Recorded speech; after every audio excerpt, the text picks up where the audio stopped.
घेतली नाही तर कसं असं नाही साहेब, याला जबाबदार तुम्ही आहे. तुमच्यावरती काय गुन्हा दाखल केला प्रशासनावरती मला सांगा. त्यांनी गुन्हा दाखल केलाय. काय गुन्हा दाखल केलाय? IPC ची कलम होती. नाही नाही, प्रशासनावरती काय गुन्हा दाखल केला मला सांगा. IPC चा गुन्हा. माझा प्रश्न प्रशासनावरती आहे.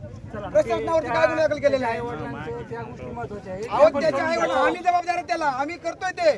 परंतु आदिवासींच्या बाबतीत वारंवार असंच होतंय, पोलीस प्रशासन गरीबाच्या सोबत कधी उभा राहत नाहीये. तुम्हाला मी सांगतो. ठीक आहे, पण आता ह्या वेळेस कारण गरीबाच्या विरोधामध्ये थांबा साहेब, गरीब माणसाच्या विरोधात तुमचे लोक फोनवरती केस दाखल करताय. फोनवरती केस दाखल करताय तुमची लोक. आणि आज या माणसाला परवानगी नसताना एवढ्या लोकांची मिरवणूक तुम्ही काढून कसं काय दिली? जुन्नर मध्ये बाहेर नाही कसं काय काढू दिली मला सांगा. याला जबाबदार प्रशासन असेल तर पोलिसांवरती सुद्धा गुन्हा दाखल झाले. पण आहे का नको दाखल गुन्हे व्हायला मग? का गुन्हे दाखल व्हायला नको मला सांगा. केलेत का तुम्ही तुमच्या स्वतःवरती कारवाई?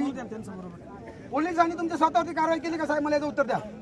आता मी नाही, साहेब आहेत तिथे. मग तुम्ही काय सांगताय? जाऊ द्या जाऊ द्या. ठीक आहे, आता ते तिघं झाले ना, त्याच्यावर गुन्हा दाखल केलाय. अहो तसं नाही साहेब, काळ सोकावते काळ.